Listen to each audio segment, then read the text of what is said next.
bunu bir anlıq göz önünə gətirin. Siz mütləq hakimsiz, sözün əsli mənasında, yəni Allahın yer üzündəki kölgəsi hesab olunursunuz. Hə, ən yüksək zirvə. Düzdür.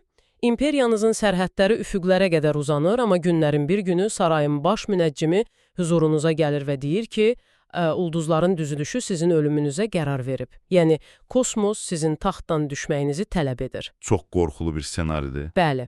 Bəs siz nə edirsiniz? Sadəcə olaraq 3 günlük taxtdan əl çəkirsiniz, yerinizə edama məhkum edilmiş bir dərzini, daha doğrusu yahar tikəni oturdursunuz və icazə verirsiniz ki, kainatın lənəti sizin əvəzinizə onu məhv etsin.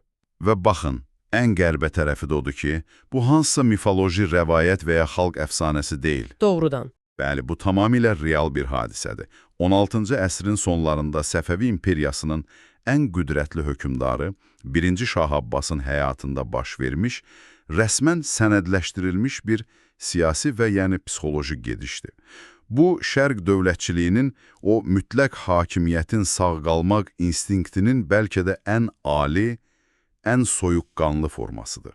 Elə məhz bu cür heyrətamiz detallar bizi bugün xüsusi bir mənbənin alt qatlarına enməyə vadar edir.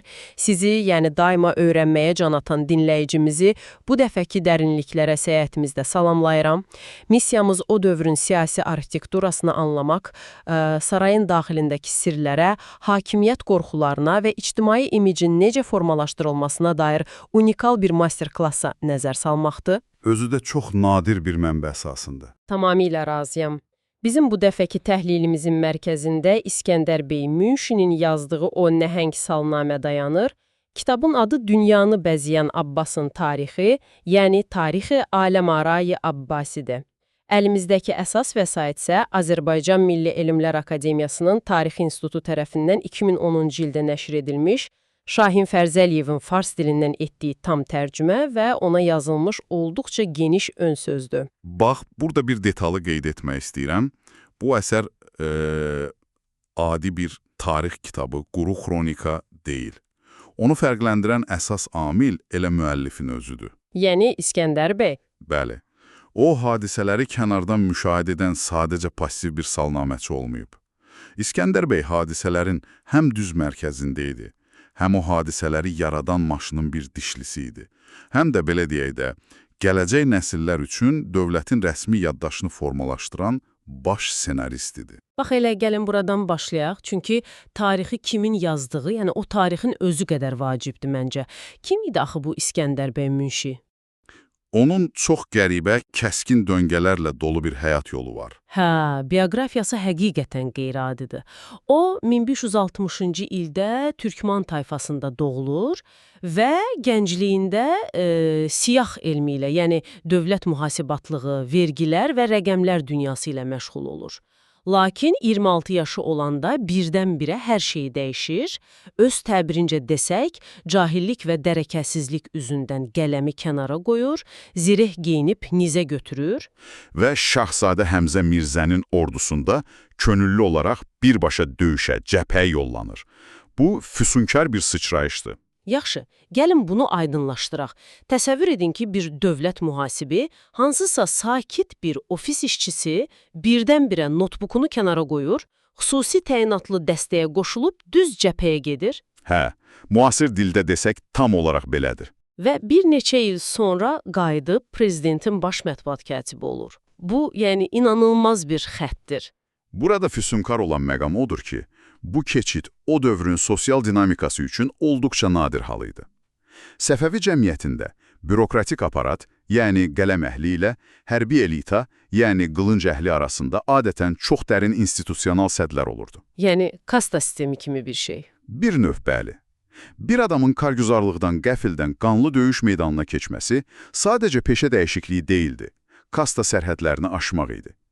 O illərlə xəzinəyə girib çıxanları klinik bir dəqiqliklə hesablamışdı.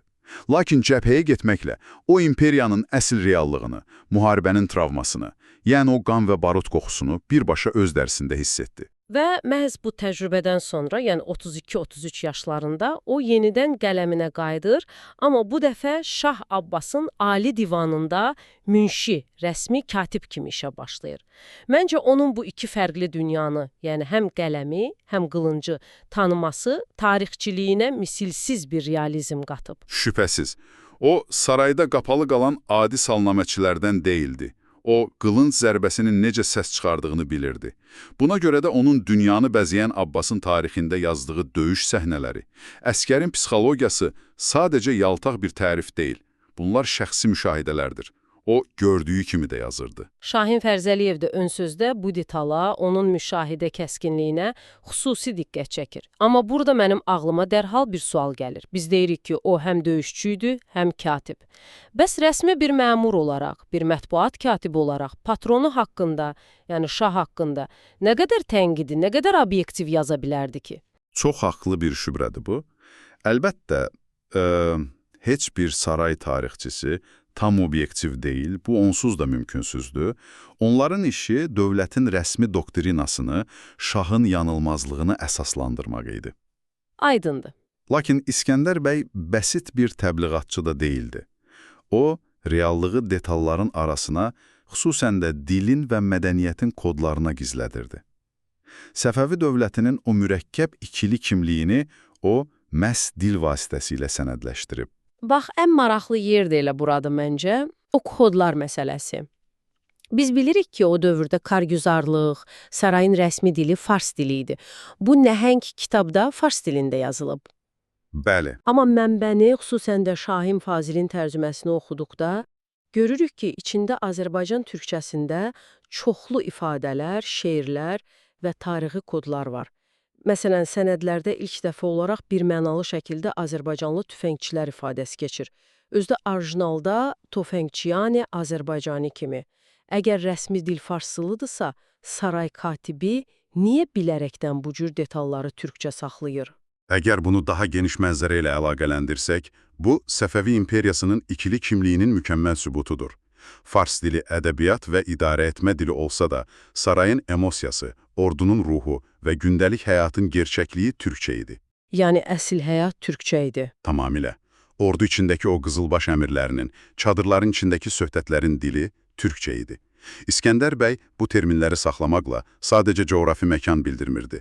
Ordu içindəki hərbi qruplaşmaların kimliyini rəsmiləşdirirdi. Hərbi tərəfini anladım, amma məni daha çox heyrətləndirən o oldu ki, bu ikili dil, yəni təkcə orduda deyil, sarayın ən intim, ən qapalı mühitlərində də özünü göstərir.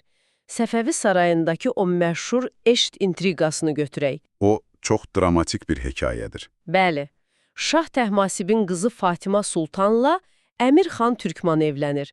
Amma güzdə gözü olan başqa bir qüdrətli əmir Müseyib xan Təkəli rəqibinə qısqanclıq dolu bir rubai göndərir. Və o rubai kitabda fars dilində yox, məhz Azərbaycan türkçəsindədir. Şeir belədir ki, 100 ildir ki xidmətimlə dərgahında solduş əməyimə döndü axır əməyim. Yəni 100 ildir sənə xidmət edirəm, axırda zəhmətim başqasına qismət oldu. Niyə saray mühitində iki rəqib bir-biri ilə türkçə hesablaşır və salnaməçi niyə bunu tərcümə etmədən originalda saxlayır? Çünki insan ən dərin ağrını, xəyanəti və ya qısqanclığı yaşayanda diplomatik dildən istifadə etməz. Belə gərgin anlarda o, öz ana dilinə, öz daxili kimliyinə sığınır. Müseyib xan üçün bu sadəcə şeir deyildi. Rəqibinin ürəyinə vurulmuş bir xəncər idi. Çox gözəl nöqtədir. İskəndər bəy də usta bir psixoloq kimi bunu anlayırdı. Bunu farsça versəydi, o misraların içindəki qəzəb, o qızılbaş xarakteri sadəcə itəcəkdi. Eynilə Sərkərdə Fərhad xanın edam səhnəsində olduğu kimi, yadınızdadırsa Allahverdi xan onu edam etməyə gələndə, ölüm qabağı Fərhad xanın ağzından çıxan son söz məhz türkçə olur. Beləm oldu. Yəni, bir anlıq düşünün, insan ölümü ilə üz-üzə qalanda yaranan o şoku, o çarəsizliyi biz 400 il sonra 4 heca ilə onun öz səsi ilə eşidirik sanki. Dedi. Və buna əlavə olaraq İskəndər bəy öz mədəni köklərinə sadiqliyini göstərmək üçün Tez-tez Nizami, Xaqani, Füzuli kimi dahi şairlərdən də statlar gətirir. Bu sadəcə savad nümayişi deyil, bu şuurlu şəkildə abidələşdirmədir. Öz mədəni və etnik kimliyini o nəhəng dövlət mexanizminin içinə ustalıqla hörüb. Hürüb, bəli. Amma eyni zamanda o siyasətin ən amansız tərəflərini də qələmə alıb. Siyasət və amansızlıq demişkən, gəlin verilişin əvvəlində bəhs etdiyimiz o aldanmış Kəvakib məsələsinə qaydaq. Biz bu hekayəni Mirzə Fətəli Axundovun əsərindən fiktiv bir komediya kimi tanıyırıq. Əksəriyyət elə bilir ki, bu sadəcə bir ədəbi kəşfdir. Düzdür. Amma Şahin Fərzəliyev sübut edir ki və əlbəttə İskəndər bəy yazır ki, bu komediyanın kökündə 1592-ci ildə sarayda yaşanmış sərt bir gerçəklik dayanır. 1592-ci il Şah Abbasın hakimiyyətinin hələ ilk illəridir. Saray münəccimləri ulduzların hərəkətini hesablayır və deyirlər ki, göy cisimləri şahın həyatına qəsd, yəni ölüm vəd edir. Baxın, o dövrdə astrologiya bugün qəzetdə oxuduğumuz fal deyil. Dövlət təhlükəsizliyi məsələsidir. Bəli, riyaziyyatın və siyasətin kəsişməsidir. Əgər kosmos şahın öləcəyini deyirsə, bu bütün imperiyada üsyanlara səbəb ola bilər. Və şahı qorunmaq üçün o kosmik hiylə işlədilir. Göyün qəzəbini yayındırmaq üçün Şah Abbas müvəqqəti olaraq taxtdan əl çəkir, yerinə isə edama məhkum edilmiş nöqtəvi cərəyanından olan usta Yusif Sərrac oturdulur. 3 gün sonra təhlükə sovuşur və Yusif edam edilir. Yəni, demək istəyirsiniz ki, o böyük Şah Abbas ulduzları aldatmaq üçün sözün əsli mənasında kasıb bir sənətkarı canlı sipər kimi istifadə edib öldürtdürür. Burada usta Yusufi seçilməsi qətiyyən təsadüf deyildi. Yusuf sadəcə bir sənətkar deyil, nöqtəvi təriqətinin fəalı idi. Nöqtəvilər Səfəvi dövlətinin siyasi və dini legitimliyini rədd edən çox təhlükəli bir cəryan idi. Yəni, onsuz da dövlət düşməni idi. Tam olaraq belə. Şah Abbas və müşavirləri çox amansız bir zəka ilə bir oxla 2 hədəf vurdular. Həm xalqın astroloji qorxularını yatırdılar, yəni ulduzlar qurban istəyirdi, verdilər. Həm də dövlət üçün təhlükə sayılan siyasi rəqibi aradan götürdülər. Bunu başa düşürəm, amma bəs İskəndər bəy Münşi niyə bunu kitabına salıb? Axı o şahı daim Allahın kölgəsi adlandırıb, tərifləyir. Şahın bu cür qorxaq, yəni ulduzlardan qorxub başqasının arxasında gizlənən biri kimi görünməsi onun imijinə zərbə vurmurdumu? Bu çox mühüm bir sual doğurur. Amma bizim baxışımız indiki əxlaq standartlarına əsaslanır. O dövrdə, mütləq hakimiyyət dövründə əxlaq fərqli idi. Şah adi bir fərd deyildi, şah dövlət deməkdir. Əgər o getsəydi, sistem çökərdi. Ay sağ ol. Əgər şah ölərdisə, vətəndaş müharibəsi başlayardı. İskəndər bəy üçün bu hekayə şahın qəddarlığını və ya qorxaqlığını deyil, dövlətin qorunması üçün atılan zəruri, hətta dahi bir siyasi gedişi təmsil edirdi. O dövrün oxucusu bunu oxuyanda deyirdi ki, vay, bizim şahımız o qədər zəkalıdır ki, göydəki ulduzları da manipulyasiya edə bilir. Yəni, salnaməçi bununla sadəcə quru yaltaqlıq etmir, dövrün siyasi reallığını, hətta ən çılpaq qorxularını belə qələmə alır. Həqiqətən maraqlıdır.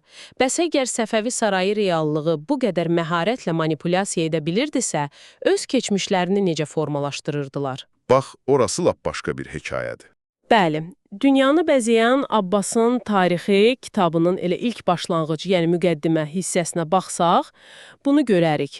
İskəndər bəy orada Şah Abbasın soyunu alır və mifik bir şəkildə İmam Əliyə, Mühəmməd Peyğəmbərə, oradan isə Şeyx Səfiyyəddinə qədər uzadır. Xüsusən də Şeyx Səfiyyəddinin o məşhur yuxusu yadıma düşür. O yuxu ki, başında günəş parlayır və belində qılınc var. Bəli.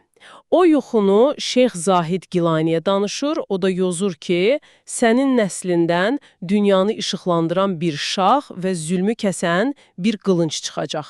Yəni, bu sanki indiki bir siyasətçinin tərcümeyi halında babasının həm övliya, həm də kral olduğunu iddia etməsinə bənzəyir. Buna doğrudan mı ehtiyac var idi? Onların onsuz da qızılbaş ordusu var idi. Qılınc kifayət etmirdi. Sözsüz ki, ehtiyac var idi. Səbəbi isə budur. O dövrdə qılınc sənə taxtı ala bilər, amma səni orada saxlaya bilməz. Hakimiyyətin qanuniliyi ordunun böyüklüyü ilə ölçülmürdü. Sən sübut etməliydin ki, taxta oturmağın ilahinin iradəsidir. Özü də qonşuluqda Osmanlı kimi nəhəng bir imperiya ola. Əlbəttə, Səfəvilərin özlərini həm dini mürşid, həm də dünyəvi şah kimi təqdim edirdilər.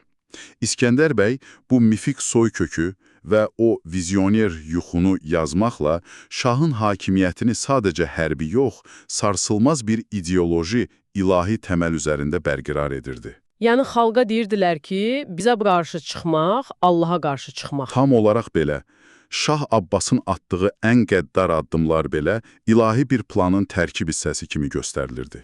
Beləliklə, biz bugün dünyanı bəzəyən Abbasın tarixinin dərinliklərinə indik və yəqin ki, siz də əmin oldunuz, yəni hörmətli dinləyici, öyrəndiniz ki, tarix sadəcə quru tarixlərdən ibarət deyil. Bəli, o insanların, onların qorxularının hekayəsidir. Elədir, o döyüş meydanından qayıdıb qələmə sarılan, türk dilinin duyğusunu fars dilinin rəsmiyyətinə sığdıran və şahının qorxularını belə tarixə həkk edən İskəndər bəy Münşi kimi canlı insanların yaratdığı bir hekayədir. Və mən ümid edirəm ki, bu məlumatlar bizi bugünkü informasiya bolluğunda oxuduğumuz hər rəsmi xəbərin arxasındakı o insan faktorunu axtarmağa sövq edəcək. Hər sənədin arxasında bir məqsəd var. Mütləq. Və verilişi yekunlaşdırmazdan əvvəl gəlin təxəyyülümüzü oyanadan məsələ haqqında düşünək. Əgər bundan 400 il sonra bizim bugünkü zamanəmizin tarixi yalnız dövlətin ən yuxarı eşalonunda xidmət edən, həm olduqca savadlı, həm də rəhbərinə mütləq sadiq olan tək bir elit məmur tərəfindən yazılsaydı, Necə deyərlər, indiki dövrün İskəndər bəyi tərəfindən. Sizcə sizin bugünkü həyatınızın, cəmiyyətinizin hansı xüsusiyyətləri o gələcək kitabda əbədiləşəcəkdir? Və nələr şayıq yaxud da mövcud sistemi narazı salmamaq üçün bir dəfəlik silinib atılacaqdır? Qəhrəmanlığımızmı, yoxsa qorxularımızmı gələcəyə miras qalardı? Bunu bir düşünün, gələn görüşədək. Çox sağ olun, hələlik.